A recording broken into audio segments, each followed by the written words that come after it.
శ్రీమాత్రే నమ. జయ గురు దత్తాత్రేయ నమ. ఈ వీడియోలో మనం మిథున రాశి వారికి జూలై నెల మాస ఫలితాలు తెలుసుకునే ప్రయత్నం చేద్దాం. మరి మిథున రాశి వారికి ఈ నెల ప్రారంభం నుంచి 15వ తారీఖు వరకు రాశి యందే సంచరిస్తున్నటువంటి రవి గురుగ్రహాల కలయిక మిమ్మల్ని చాలా వరకు మీలో ఉన్నటువంటి టాలెంట్కి తగిన గుర్తింపు రావడం జరుగుతుంది.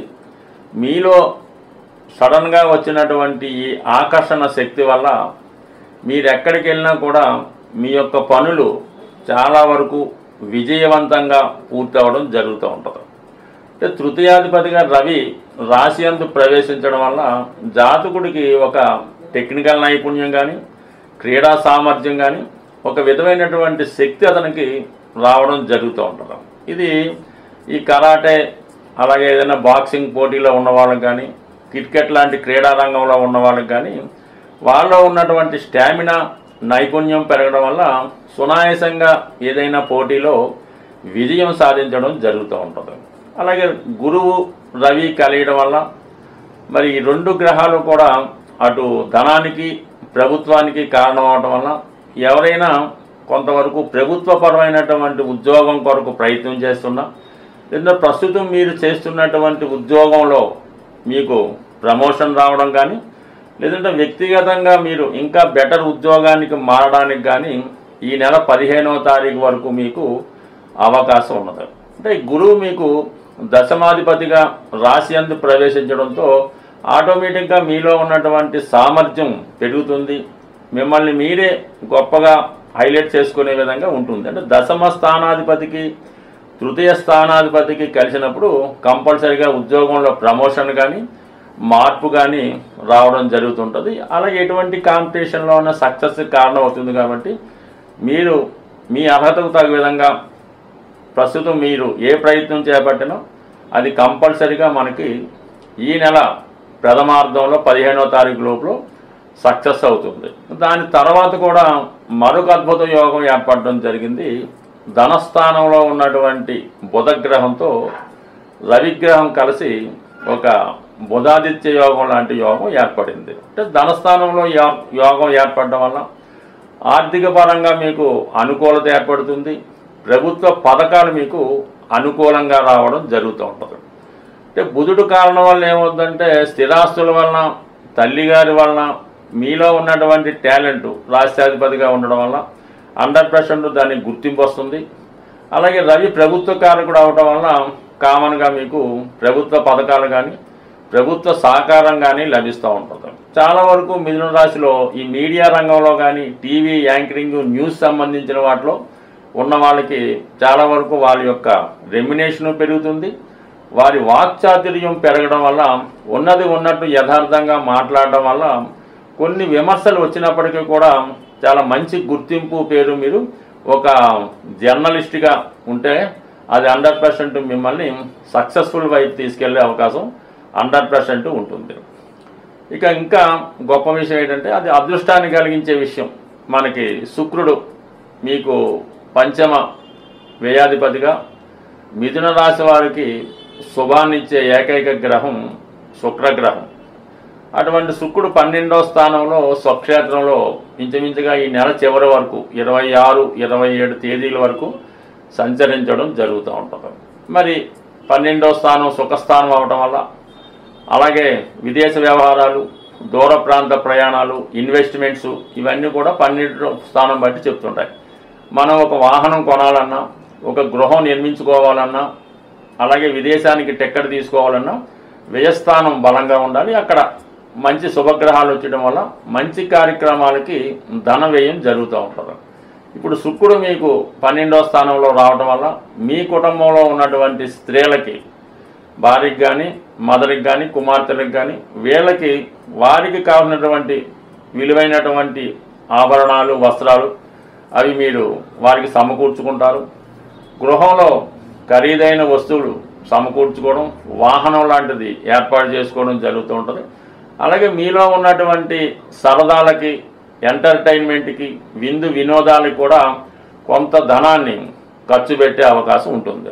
అయితే కొంతమంది ఇదే సమయంలో ఏదన్నా ఒక సినిమా తీద్దామని కానీ, లేదంటే ఏదైనా ఎంటర్టైన్మెంట్ దాంట్లో ఇన్వెస్ట్ చేద్దామని కానీ, అలాగే ఏదన్నా ఈ ఫన్ ఎంటర్టైన్మెంట్ నిమిత్తం ఈ ఆన్లైన్ గేమ్స్, స్కిల్ గేమ్స్, ఈ జూదము వాటి మీద కూడా కొంతమందికి మనసు మళ్ళీ అవకాశం ఉంది. అటువంటి వాటిలో అంటే ఈ సమయంలో మీరు ఏది ఇన్వెస్ట్ చేసినా, ఏది కొన్నా అది తిరిగి రావడం అయితే ఉండదు. అనుభవం అయితే మిగులుతుంది, కానీ ఈ ధనం అయితే తిరిగి రాదు. కాబట్టి మీరు ఏదన్నా ఇన్వెస్ట్ చేసే ముందు జాగ్రత్తగా వ్యవహరించండి. కొత్త వారితో పరిచయాలు ఏర్పడే అవకాశం ఉంది. వారి యొక్క ఆనందం కోసం మీరు కొంత ధనాన్ని కూడా ఖర్చు పెట్టడం జరుగుతూ ఉంటుంది. బట్ ఏదైనా ఈ శుక్రుడు 12వ స్థానంలో రావడం వల్ల కొద్దిగా స్త్రీల వల్ల నష్టపోయే అవకాశం ఉంటుంది. కాబట్టి ఆ విషయంలో కూడా కొంత జాగ్రత్త అవసరం ఉంది. అలాగే మీ యొక్క ఆలోచనలు కూడా కొన్ని సందర్భాల్లో మిమ్మల్ని రాంగ్ వేలో తీసుకెళ్ళొచ్చు. కాబట్టి ఏదైనా కొంత జాగ్రత్తగా వ్యవహరించడం మంచిది.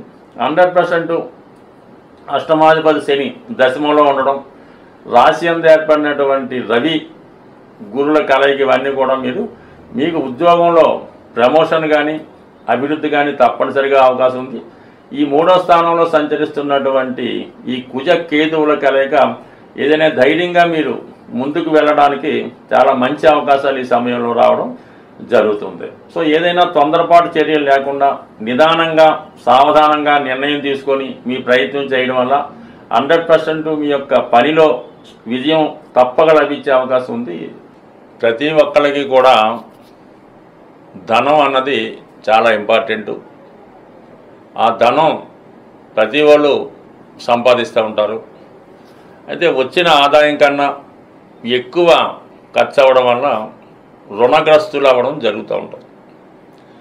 ఆ కారణం వల్ల చాలామంది ఆర్థిక పరమైన ఇబ్బందులు కలుగుతూ ఉంటాయి. ఇప్పుడు మీకు ధనాన్ని కూడబెట్టడానికి, అంటే ధనం సంపాదించడం అందరికీ తెలుస్తుంది, అది దాచుకోవడం, అలాగే మీ అవసరానికన్నా ఎక్కువ ధనం రావడానికి ఒక పరిష్కారం అన్నది మీకు తెలియజేయడం జరుగుతూ ఉంటుంది.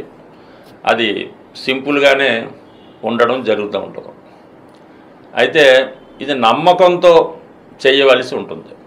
ముఖ్యంగా ధనాన్ని కూడబెట్టడంలో ఈ చీమలు చాలా ఇంపార్టెంట్ మాట. అవి ఏం చేస్తాయంటే ఎక్కడైనా ఆహారం దొరికితే మొత్తం అంతా ఒక చోట దాచుకునే, ఎందుకంటే వర్షాలు వచ్చినప్పుడు దానికి పనిచేస్తుందని. కాబట్టి మీరు చీమలకి ఆహారం వేయవలసి ఉంటుంది. ముఖ్యంగా అంటే శాస్త్రాల్లో చెప్పిన ప్రకారం ఏం చెప్పారంటే తమలపాకు తీసుకొని దాని మీద తేనె వేసి చీమలు ఉన్న చోట పెట్టడం జరుగుతుంది. ఇప్పుడు ఆ విధంగా కాకుండా మీరు డైరెక్ట్గానే పంచదార, బియ్యం పిండి కలిపి ఈ చీమలకి ఆహారంగా వేయడం వల్ల, అది ఎప్పుడు చేయాలి, మనం మంగళవారం చేయవలసి ఉంటుంది.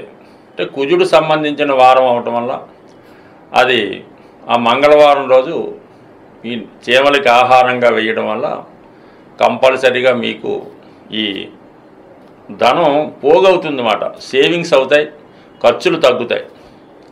అలాగే మీరు ఒక కొబ్బరికాయ అంటే బాగా, అంటే మనం సోమయ్యప్పకి వెళ్ళినప్పుడు ఇరుముడిలో వేసినటువంటి కొబ్బరికాయ, కురిటి కొబ్బరికాయ అంటారు. ఆ కొబ్బరికాయ ఒకటి తీసుకొని దానికి ఒక కన్నం పెట్టి అందులో శుభ్రమైనటువంటి తేనె, పంచదార, బెల్లముతో నింపాలన్నమాట. అంటే అయ్యప్పకైతే నెయ్యితో నింపుతారు. అలా కాకుండా ఇది స్వీట్తో నింపి దాన్ని పశ్చిమ దిక్కున, అంటే పశ్చిమం అంటే సౌత్ సైడు, అది ఎక్కడన్నా ఒక నిర్జల ప్రదేశంలో మీకు సౌత్ సైడు చక్కగా ఒక గొయ్యి తీసి మరీ లోతుగా కాకుండా అందులో కప్పెట్టవలసి ఉంటుంది అన్నమాట. దానివల్ల కూడా అది తర్వాత చీమలకి ఆహారంగా మారడం జరుగుతూ ఉంటుంది. సో ఈ 2 కార్యక్రమాలు చేయటం అంటే చాలా వరకు ఇది కష్టంగానే అనిపిస్తూ ఉంటుంది. శుక్రవారం ఉదయం 6 గంటల నుంచి సూర్యోదయం దగ్గర నుంచి మర్నాడు శనివారం సూర్యోదయం వరకు కూడా ఎటువంటి ధనం కూడా, అంటే డబ్బులు, రూపాయలు, బంగారం, ఈ వస్తువులు కూడా మీ నుంచి బయటికి వెళ్ళకూడదు. అంతా కూడా ముందు రోజే అడ్జస్ట్ చేసుకోవాలి. ఎవరికి ఇవ్వాల్సినా కూడా శుక్రవారం అన్నది పేమెంట్స్ బంద్. మళ్ళీ శనివారం మాత్రమే ఇది స్టార్ట్ అవుతుంది. ఇది ఎంత కష్టమైనా సరే మీరు అవసరమైతే శుక్రవారం అర్జెంట్ అయితే వేరే వాడిని ఫోన్పే చేయమంటే తప్ప మీరు మాత్రం ఖర్చు పెట్టద్దు. అలా ఒక 8 వారాలు మీరు చేస్తే 100% మీ యొక్క ఆర్థిక సమస్య పరిష్కారమై నిరంతరం మీ ఎనపెట్లో ధనం నిలబడుతూ ఉంటుంది. ఇది ఎక్కువగా ఆంధ్ర ప్రాంతంలో ఈ కృష్ణా జిల్లా ఈస్ట్ గోదావరిలో చాలా వరకు పాటిస్తుంటారు. అది కూడా చేసుకోండి.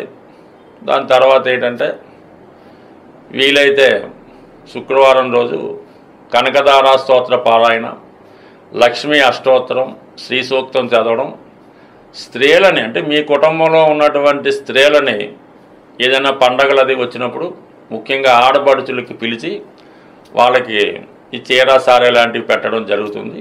అలాగే ఇంట్లో ఉన్నటువంటి మీ కూతురు అవ్వచ్చు, భార్య అవ్వచ్చు, తల్లి అవ్వచ్చు, ఎట్టి పరిస్థితుల్లో కూడా వారిని దుఃఖం కలిగేలాగా కన్నీరు పెట్టుకునే విధంగా మాత్రం మీరు ప్రవర్తించవద్దు. సాధారణంగా ఒక కుటుంబం పతనం అవుతుందంటే ఆ కుటుంబంలో స్త్రీ దుఃఖమే కారణం అవుతుంటుంది. ఊరకనే ఏడుస్తుంటారు. శుక్రవారం రాగానే ఒక్కొక్క ఇంట్లో ఎలా ఉంటుందంటే ఊరికే ఏడుస్తుంటారు. ఎందుకు ఏడుస్తారో అర్థమవుతుంది. దాంతో ఆ యజమానికి ఇంకా చెప్పక్కర్లేదు. సో అటువంటివి ఉంటే సాధారణంగా పరిష్కరించుకుంటే కుటుంబం అన్నది సంతోషంగా ఉంటుంది.